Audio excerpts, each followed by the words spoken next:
Hey, what's up, family, friends, Facebook followers, blog readers, anyone who finds themselves watching, really. Um, I guess now the time has really come. I wanted just to let everyone know and to be clear about the direction my life has been taking and will be taking over the next little while. Um, so as most of you know, going back to about the middle of May, I applied for and was accepted to teach at Heritage International School outside of Cairo, Egypt, on a 2-year contract with kindergarten class with a Canadian staff, Canadian materials, really sweet contract, benefits, chance to travel during breaks, anything I could have wanted or hoped for in my very first position to start my career happened. It was awesome, sweet feeling. Um, and it stayed that way for quite a while, even though I knew the Middle East was a part of the world that was not exactly, didn't have the stability we're almost guaranteed now here in Canada. I knew that I still wanted to go. I was still fascinated by it. I had been to Egypt for a week, seen it, cruised the Nile, saw the ruins, was definitely fascinated enough to want to see more, to see what I didn't see on my first to go around. So I figured, okay, perfect opportunity. It worked, applied, got in right away.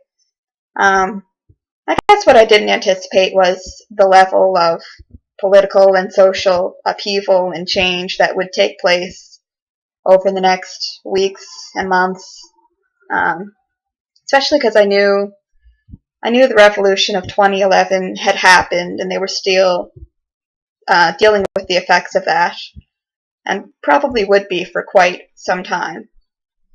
But I certainly didn't anticipate anything happening again so soon of the scale that did. So I found, while I was still keen to go, it was hard to get excited. There was that uncertainty of, well, will it get better now? Will it get worse? Will we be able to open on time? Will we arrive? Will something happen that will send us back? It was still uncertain, and certainly uncertain at points of, okay, whether or not I still wanted to go under the circumstances, because I knew the timing wasn't right, ideal for us, for things to get worse, to be arriving for my first year of teaching. Anyhow, but I decided to invest in myself, keep preparing, and just have faith and know that, okay, if God has something else in mind, if there's a different path that I'm meant to be following, then that will happen. That will be made clear in time. But for now, I have to prepare for, okay, well, this is where I'm headed. This is what I've wanted. This is what I'm invested in, what I'm leaning towards. So I've got to go on that path for the time being. And I mean, that was fine I was able to deal with that. But the toughest decision, the hardest part, came about a week ago now, when the state of emergency was announced. There were curfews put in place for those areas in Egypt. Many of the staff at our school, we've been keeping in touch, we've been emailing. Many had showed concern. So what happened, and what was made clear after a few more emails from our consultants, was that we had the opportunity, if we so chose, to delay our arrival for a week. At such time, we would still be able to open.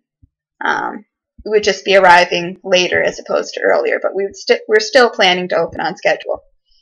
And further to that, they made clear that if we chose to keep our original itinerary dates and arrive on time as well, that was the option.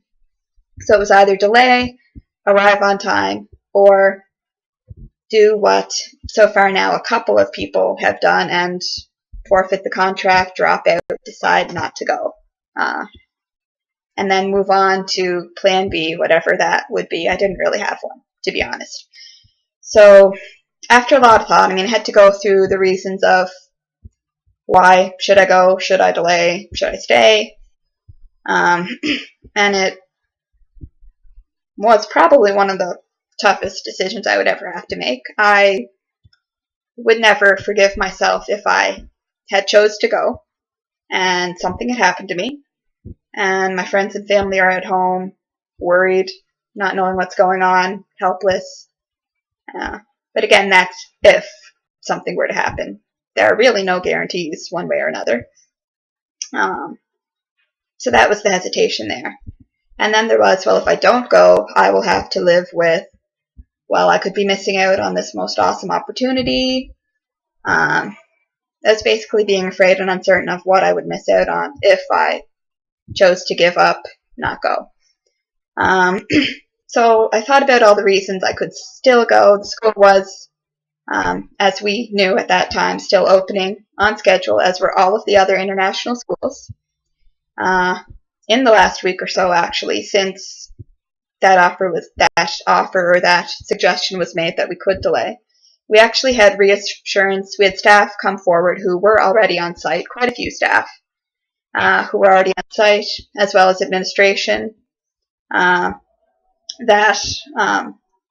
things were calm in the area where our school was and in the other areas we would be living. That what was happening actually was not, safety-wise and security-wise anyway, was not worse and not repeated of what happened in 2011. At that time, when there were still staff there, the school was still open then, and they were able to handle it, the uncertainty and the potentially dangerous situation. So certain precautions were able to be taken, and that was able to be handled at that time. So we were assured of that. We were assured that our areas were still secure, that we had staff there who would help us settle in, who knew what the situation would be like and what precautions we could take. And many still told us that some effects of it were barely noticeable, especially in our areas where we would be, that they would be quiet. So we had that assurance in place come forward from many staff. Nobody warned us against going altogether, that it would just be the worst idea. So we were not warned to stay away at all from anybody, really, who was on site. This is firsthand, other staff. So that was actually reassuring to me. So the school was opening, that people were on site, and we were having a tight community of staff forming through emails, through just people sharing their story and what's bringing them to the school and what their similar experiences might have been like and what they were teaching and where they would be living. So we were already starting to form quite a tight community of staff, and many who had been there for several years since the school opened. Okay, so my other reason for deciding in favor of going altogether was that I had few other options.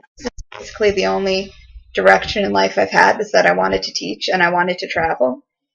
And I knew at this point that trying to find another position for this coming school year was likely not going to happen.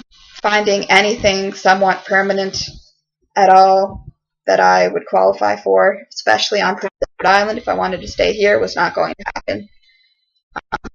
But I knew I wanted to go internationally. I knew I wanted it to be preferably a Canadian international school. And those were the reasons I had chosen to go for the first place.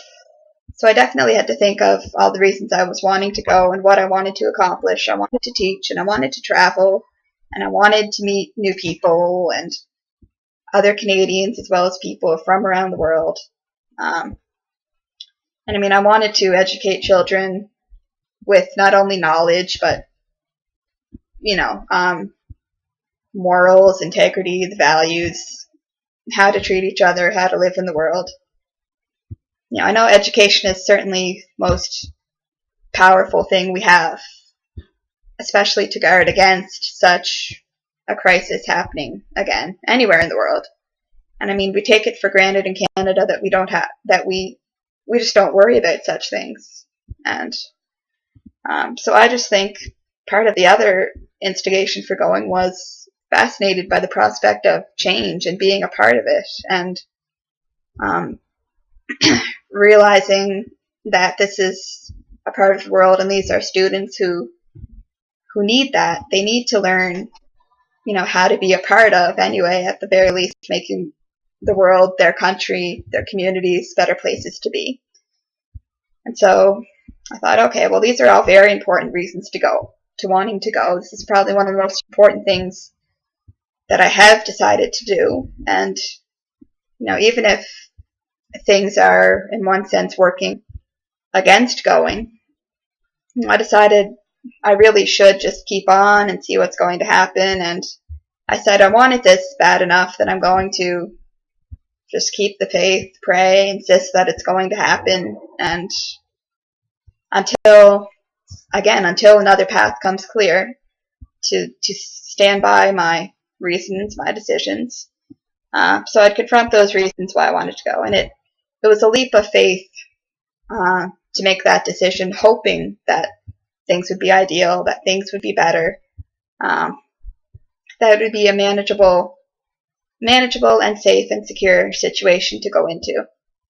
And obviously the instability that's going on makes that unclear, uncertain, and that's what a leap of faith is all about, I guess, and realizing that, this is an issue that is within the country. It's, justice, freedom, unity, building a new government. These are things that, number one, that I'm not really a part of, like I'm outside of, and I would be a bystander in. But either way, it's something that's beyond my control. That's between the country, the leaders, God. It's not me. So I have to accept that it's beyond my control. There are no guarantees. And one thing I just kept hearing and thinking through prayer and everything else was just be patient. Be patient. Allow it to happen.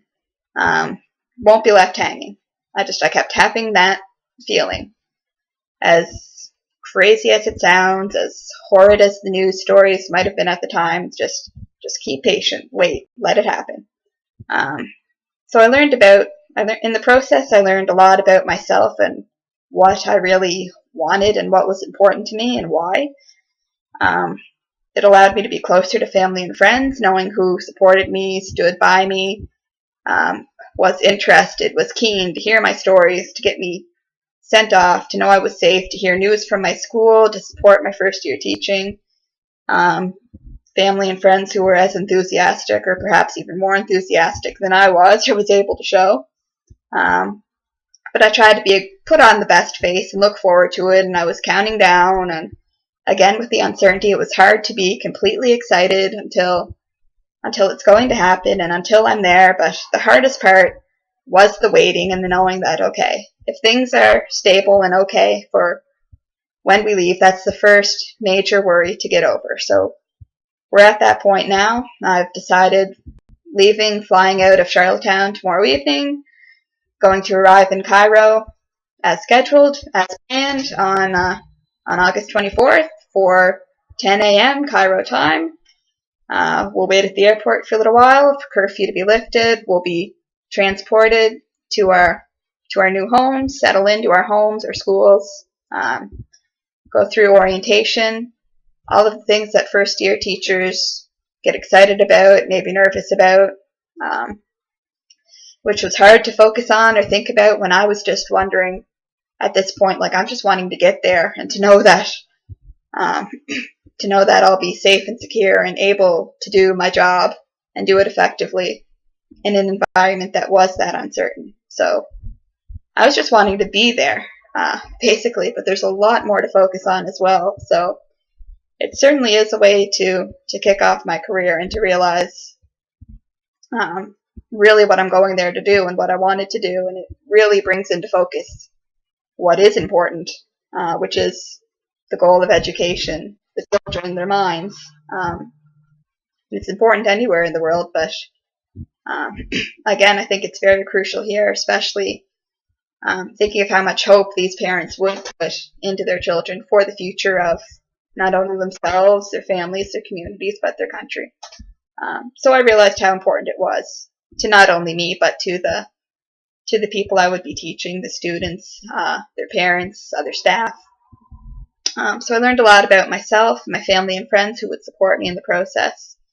So I got closer to them through the process, got closer to God through the process, because as I said, it's the biggest leap of faith I might have had to take or might ever have to take, because I was very uncertain which way it was ever going to go. And but again, I wanted to be excited about it, allow it to happen. And things came together when I was afraid they would fall apart, which is what I consider the miracle of the whole situation. I guess miracles happen every day, big and small. And I knew, especially at certain points, that okay, if I even make it there and if I even get started, then that in itself will be a miracle. So things kept coming together and falling into place. Preparations were made, paperwork was filled out, everything went smoothly, nothing stopped the process. I'm all packed, I'm ready to leave, 2 huge duffel bags full of school supplies, clothes. So nothing that I was afraid would happen to stop us from going, like that the school would have to close or that we'd continue to have to be delayed, that the situation would regress into civil war. I think that might have been a lot of people's probably worst fear. And of course the other fear that I would have to start all over again, try and find another job, another start to my career. But again, something told me this is just going to happen in time. Wait and see. So it did. And I mean, now I can really be excited. Because I mean, this was the biggest stage, was getting to this point where I'm actually ready to leave, where nothing's happened to prevent it. It's the night before, so there's really no turning back, which is good to know. I'm relieved to be in this place. The next big jump is to actually arrive there and be relieved, to settle in, meet the other staff, students, get started, to get to know the area and to form my own impressions of how to get around, how to navigate, where to stay away from and when. So that's going to be the next challenge. But I feel like it will be certainly a huge relief now to be at this stage. And like I say, the next stage would be to get there. So I have thank you to say to a lot of people, anyone who's been reading or following or listening or even just putting up with my endless feels and posts on Facebook, anyone who's been asking me all about the trip, who's been excited for me, encouraged me, so many people, especially Mom, Roger, who have supported me, been excited for me, helped me move, helped me sell my car, helping me pack anything that needs to be done, helping me store everything in your basement. So thank you, Mom, Roger, Justin, and Dad and Carol as well, who supported me, and all of them, all of my parents and friends, for helping make the last week, few days, few weeks, whatever, on the island before I actually leave. So I've made them some the best and made great memories to hold on to if I get a little homesick over there. I just need some happy thoughts from time to time. It's all of a great last few weeks to remember. And just thank you to Aaron and Nikki and Brian and Emma and Ian, like my second family, who have also been part of making this past summer just awesome and full of wonderful memories to bring forth with me, and full of a lot of encouragement and hope when I needed to hear it, and who are all eager to hear about what's going to happen in these next adventures. So I look forward to sharing it with you all. And to all my former co-workers, like fellow UPEI students and grads, other friends, and anybody who has been with me the whole process, thank you so much. And especially, I don't think I get to say enough or have enough ways to express my appreciation to everyone, especially my family, but it truly 100% means a lot, because I couldn't do it without knowing that everyone's behind me. Because it's just, there are some things we can't do alone. So thank you. I'm all ready. I honestly can't wait to believe it's actually happening after everything that's led up to it. It's been a long 3 months, scary in a lot of ways, although whenever it's been scary to me, I think about the people it's affecting, Egyptians who have already been there. And even during my first trip there, the people who I've met, knowing that it's affecting them, and they know who they are, and they know, I know, or I've gotten to know, get a sense of anyway, how proud they are of their country and how resilient the people have been, and how there's a lot of hope for the future, and how even in the last little while things are starting to move towards the change that's needed to happen. I see that happening, and it's been a struggle, and it will continue to be a struggle, but we do see good things happening, and I hope to see them happen for myself as I get there. So, again, thank you, everybody. Can't say it enough. God bless. Love you all. Canada, goodbye for now. Take you with me in my hearts, in my thoughts, and I'll share it with you. Egypt, I'll see you soon. Look forward to it. Wish you nothing but the best. And the last word will be from Humphrey, who is a little guy that I brought back with me from my first experience in Egypt. I brought him back for my little nephew Jet. Hopefully he still loves him and will maybe think of me when he looks at him. But yeah, he has the last word. Good night, all.